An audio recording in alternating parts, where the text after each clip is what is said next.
বিসমিল্লাহির রহমানির রহিম। আশা করি তোমরা সবাই ভালো আছো। আমিও আল্লাহর রহমতে ভালো আছি ইনশাল্লাহ। তিরাইল জোরপুরা ডিগ্রি কলেজের পক্ষ থেকে আমি মোহাম্মদ জিনারুল ইসলাম, প্রভাষক গণিত, গাংনী মেহেরপুর, তোমাদের সবাইকে অনলাইন ক্লাসে স্বাগতম জানাচ্ছি। তোমাদের গত ক্লাসে আমি বীজগণিতের একটা টপিকস ম্যাট্রিক্স নিয়ে আলোচনা করেছিলাম। আশা করি সবাই বুঝতে পেরেছো। আর আমি মনে করি যদি অনলাইন ক্লাস তোমরা যদি মনোযোগ সহকারে প্রতিটা ক্লাস দেখো, তাহলে ইনশাল্লাহ তোমরা সুন্দরভাবে ক্লাসগুলি বুঝতে পারবে। হয়তো অনেকের ধারণা যে অনলাইন ক্লাসগুলি ঠিকমতো হয়তো বোঝা যাবে কি যাবে না, এমন হয়তো অনেকে মনে করতে পারো। তো এটা সম্পূর্ণ ভুল ধারণা। তোমরা সবাই নিয়মিত অবশ্যই ক্লাস করবে। আমি গতদিন তোমাদেরকে বই সম্বন্ধে বলেছিলাম, আজকেও আবার বলছি। যারা আজকে প্রথম ক্লাস যাদের, তারা হয়তো বই সম্বন্ধে নাও জানতে পারো। আমরা উচ্চতর বীজগণিতের অসীম কুমার সাহার অক্ষরপত্র প্রকাশনীর বইটা তোমরা অবশ্যই কিনবে। যেহেতু একাদশ দ্বাদশ শ্রেণীর ক্লাস, এটা 9, 10-এ তোমরা দেখা যাচ্ছে যে বোর্ডের বই একটা বই করছো, সেখান থেকে একটা বই হয়েছে, কিন্তু এখানে একটা বই কিন্তু হবে না। অন্তত কমপক্ষে 2টা বা 3টা বই যদি পাশে থাকে, তাহলে পরে দেখা যাচ্ছে তোমরা বিশেষ করে যেহেতু সায়েন্সের, তোমরা সুন্দরভাবে অঙ্কগুলি বা যেসব থিওরি আছে সেগুলো ভালোভাবে তোমরা আয়ত্ত করতে পারবে। তাই পাশে আমাদের অক্ষরপত্র প্রকাশনের পাশে আরেকটা বই যদি তোমাদের সম্ভব হয়, এই যে লেকচার পাবলিকেশনের একটা বই আছে, এই বইটা তোমরা রাখতে পারো। যাও,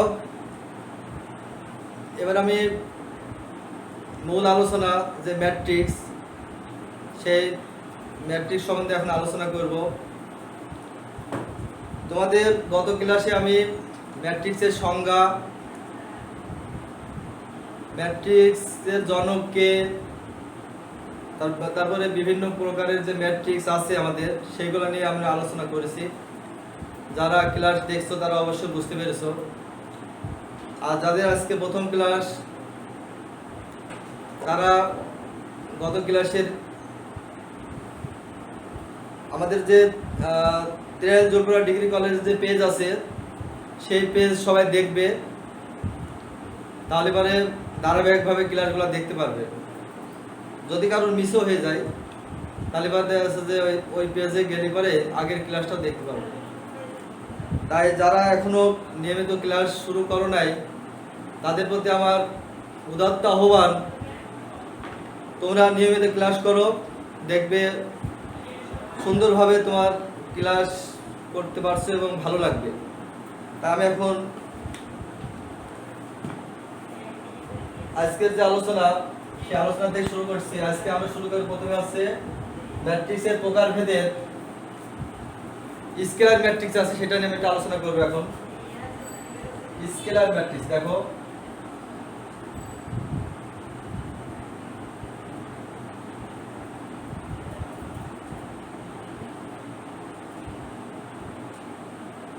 স্কেলার ম্যাট্রিক্স আসলে কি?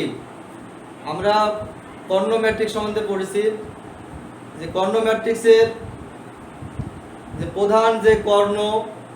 প্রধান কর্ণের ভুক্তিগুলা সব একই রকম হবে, বাদ বাকি ভুক্তিগুলো যদি শূন্য হয়, সেটা হচ্ছে স্কেলার ম্যাট্রিক্স। আমরা যদি একটা উদাহরণ দিই, তাহলে তোমরা পরিষ্কারভাবে বুঝতে পারবে। দেখো, a সমান 2 0 0 0 2 0 0 0 2, এটা একটা স্কেলার ম্যাট্রিক্স। তাহলে এই ম্যাট্রিক্সের তোমরা কি বলতে পারবে এই ম্যাট্রিক্সের ক্রম কত? আমরা গত ক্লাসে ক্রম শিখাইছি। হ্যাঁ, ঠিকই বলছো, এই ম্যাট্রিক্সের ক্রম হচ্ছে 3/3, তাই না?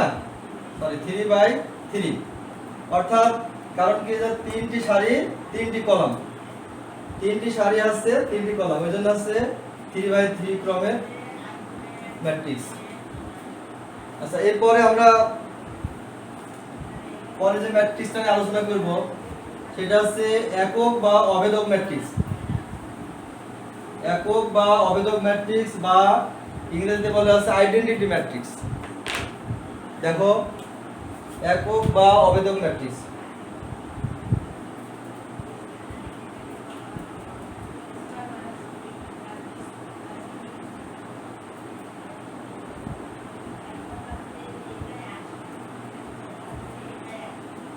একক বা অভেদক ম্যাট্রিক্স।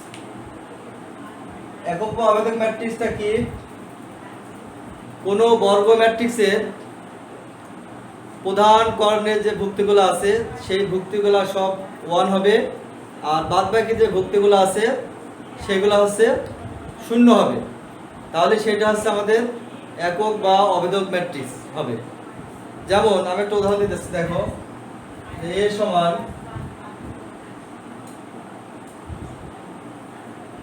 1 0 0 0 1 0 0 0 1, এটা আমাদের একটা অভেদক ম্যাট্রিক্স। এখন এই অভেদক ম্যাট্রিক্সের আমরা দেখো এই ম্যাট্রিক্স থেকে আমরা বলতে পারি যে এটা একটা আছে কি বর্গ ম্যাট্রিক্স, আবার এটা একটা স্কেলার ম্যাট্রিক্সও বলা হয়, এটাকে স্কেলার ম্যাট্রিক্স, আবার এটা আছে কর্ণ ম্যাট্রিক্স, সর্বশেষ এটাকে আমাদের বলতে পারি কি এটা আছে একক ম্যাট্রিক্সও বলা হয়। অর্থাৎ অভেদক বা স্কেলার ম্যাট্রিক্স, অভেদক ম্যাট্রিক্সকে আমরা কি বলতে পারি? স্কেলার ম্যাট্রিক্স বলতে পারি, বর্গ ম্যাট্রিক্স বলতে পারি, আবার কর্ণ ম্যাট্রিক্সও বলতে পারি, তাই না? তাহলে কিন্তু দেখো, আমরা যদি এটাকে আর একক বা অভেদক ম্যাট্রিক্সকে, যেহেতু এটা আইডেন্টিটি ম্যাট্রিক্স, আই দ্বারা প্রকাশ করা হয়, তাহলে আই সমান আছে মনে করো 1 0 0, আচ্ছা এখানে আমরা যেহেতু i3 লিখি, i3 1 1 0 0 0 1 0 0 0 1, এটা আছে i3। আর আমরা যদি i2 লিখি, i2 লিখলে কত হবে? দেখো 1 0 0 1। এই ধরনটা মনে আছে একই রকম, কিন্তু এটা হচ্ছে আমাদের অভেদক ম্যাট্রিক্স উদাহরণ, কিন্তু আমরা এটা বলে আছে i3 আর এটা বলে আছে i2। i3 কেন? এখানে আছে আমাদের দেখো তিনটা সারি আর তিনটা কলাম আছে, তাই না? আর এখানে আছে কি দেখো দুইটা সারি আর দুইটা কলাম, এটা হচ্ছে i2। আমাদের এটা যখন হচ্ছে আমরা অঙ্ক করব, মূল যে অঙ্ক যখন করব তখন হচ্ছে আমরা এটা আমাদের অনেক কাজে লাগবে, ওই জন্য হচ্ছে এটা খুবই গুরুত্বপূর্ণ। ঊর্ধ্ব ত্রিভুজাকার ম্যাট্রিক্স।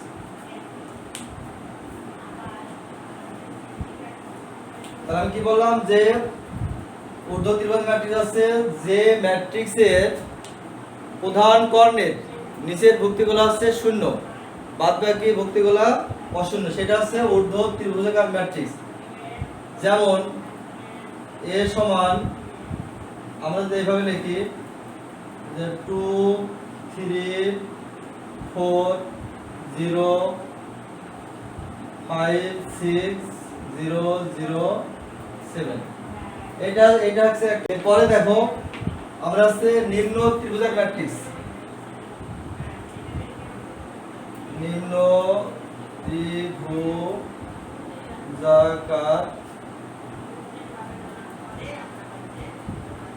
ম্যাট্রিক্স। নিম্ন ত্রিভুজাকার ম্যাট্রিক্সে কি হবে? আমাদের প্রধান যে কর্ণ আছে, প্রধান কর্ণের উপরের ভুক্তিগুলো 0 হবে আর নিচের ভুক্তিগুলো আছে 0 হবে না, সেটা হচ্ছে আমাদের নিম্ন ত্রিভুজাকার ম্যাট্রিক্স। ঠিক আছে, যেমন দেখো আমি একটা উদাহরণ দিচ্ছি। এ সমান,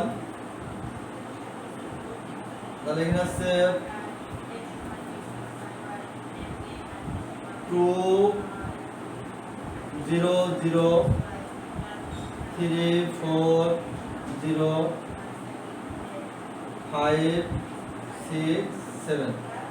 এটা দেখো আমি বলছিলাম যে কি, যে প্রধান যে কর্ণ আছে ওই কর্ণের উপরের ভুক্তিগুলো সব শূন্য হবে আর নিচের ভুক্তিগুলো আমাদের সংখ্যা হবে, সেগুলো হচ্ছে আমাদের কি নিম্ন ত্রিভুজাকার ম্যাট্রিক্স।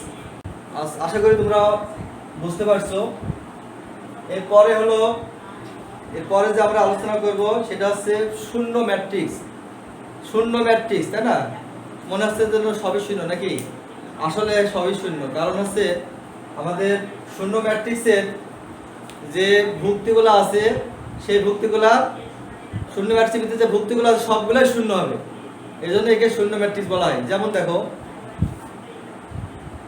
যেমন হচ্ছে এ সমান 0 0 0 0 0 0, এটা হচ্ছে আমাদের শূন্য ম্যাট্রিক্স।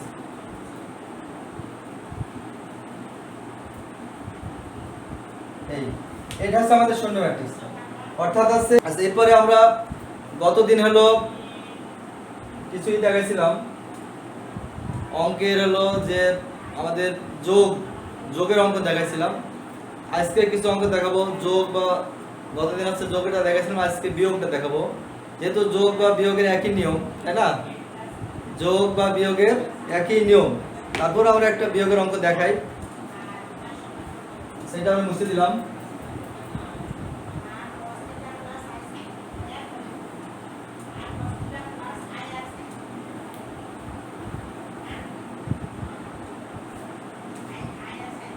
আচ্ছা দেখো, আমাদের একটা উদাহরণ দিই, যে a সমান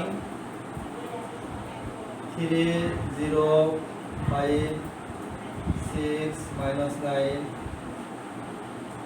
11 3 -2 -5, এটা হচ্ছে a। আর b সমান, এখানে দেখো b সমান হলো 9 5 3 -2 0 1 5 4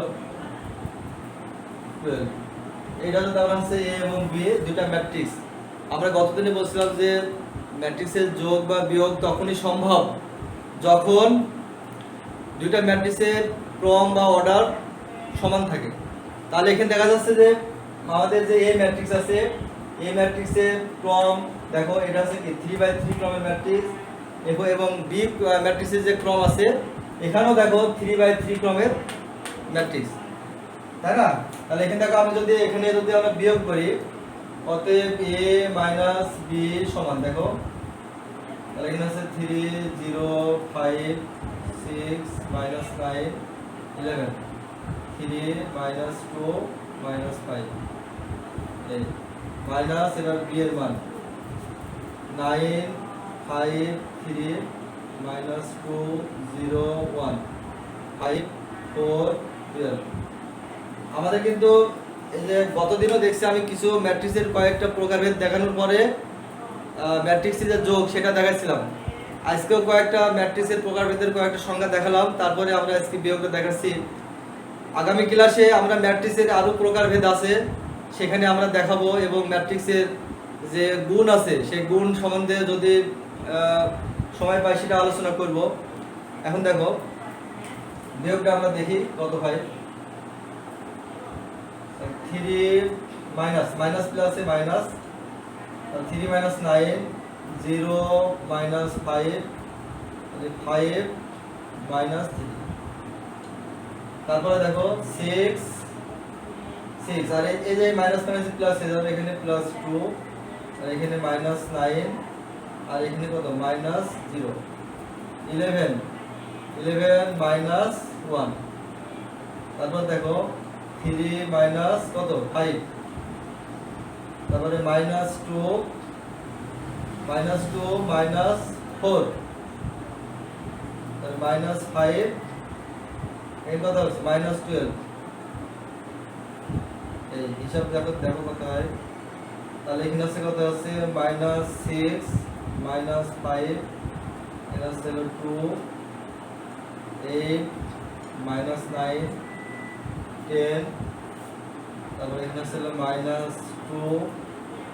-6 -17 এই আছে আমাদের এই ম্যাট্রিক্সের এটা অ্যানসার তাহলে আমাদের দেখো এটা হচ্ছে আমাদের ম্যাট্রিক্সের বিয়োগ ঠিক আছে এখন ম্যাট্রিক্সের বিয়োগ আশা করি তোমরা সবাই বুঝতে পারছো বর্তমানে যে করোনা পরিস্থিতি চলছে তোমরা বাইরে বেশি ঘোরাফেরা করবে না আর বাইরে গেলে অবশ্যই মুখে মাস্ক পরিধান করবে আর স্বাস্থ্যবিধি সবাই মেনে চলবে আর তোমাদের কাছে আমার একটা আহ্বান তোমরা নিয়মিত ক্লাস করবে যেহেতু ক্লাস তোমরা সায়েন্সের ছাত্র ক্লাস যদি একটা ক্লাস মিস দাও তাহলে পরে পরবর্তী ক্লাসগুলো আর বুঝতে পারবে না ঠিক আছে আবারও সবাইকে শুভেচ্ছা জানিয়ে আমি আমার ক্লাস শেষ করছি খুদা হাফেজ